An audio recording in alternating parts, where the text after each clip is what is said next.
Hi అండి, నేను ఉదయభూషణ్ Kaladhar infra chairman Visakhapatnam నుంచి మాట్లాడుతున్నాను. మీకు విశాఖపట్నం ఎలా గ్రో అయింది, ఎలా పెరిగింది, ఎలా విస్తరించింది, ఒక అద్భుతమైన విషయాలు కొన్ని విషయాలు మీతో షేర్ చేసుకోవాలనుకుంటున్నాను. ఒకప్పుడు విశాఖపట్నం ఎక్కడుండేదో తెలుసా అండి?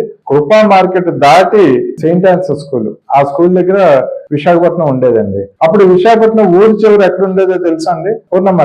పూర్ణ మార్కెట్ ఊరి చివరి ఉండేది. సరే, ఇంకా మాట్లాడాలంటే పూర్ణ మార్కెట్ కూడా దాటిన తర్వాత పూర్ణ థియేటర్ సినిమా హాల్, అది కంప్లీట్ ఊరు చివర, అంటే నడుచుకుంటే వెళ్ళేవాళ్ళు, రోడ్డు కూడా ఉండేది కదా ఒకప్పుడు పూర్ణ థియేటర్ కి. ఆ రోజు ఉన్న విశాఖపట్నం ఈ రోజు భోగాపురం దాకా విస్తరించి అక్కడి నుంచి విజయనగరం, శ్రీకాకుళాన్ని తనలో కలిపేసుకొని మహోగ్ర రూపంలో విశాఖపట్నం నడుస్తుందండి. సో కొన్ని విషయాలు, ఆ విశాఖపట్నం పూర్ణ మార్కెట్ అవతల ఉన్న టైంలో జగదాంబ జంక్షన్ లో 1950s లో గజం ఎంత ఉండేదో తెలుసా అండి?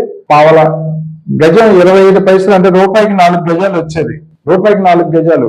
అటువంటి స్థితిలో ఉన్న విశాఖపట్నంకి డాబా గార్డెన్స్ లో అప్పుడు 5 పైసలు 10 పైసలు గజం.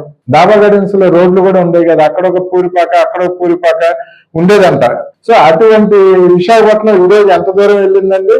మొత్తం దాదాపు 6,000 కిలోమీటర్ల ఉడా రేడియస్, విఎంఆర్డిఏ రేడియస్ ఇవాళ విశాఖపట్నం చేతిలో ఉంది. అంత ఉగ్ర రూపంలో ఉన్న విశాఖపట్నం గురించి ఎప్పుడు మరిన్ని విషయాలు ఇంకా మీతో చర్చిస్తూనే ఉంటానండి. థ్యాంక్ యూ అండి.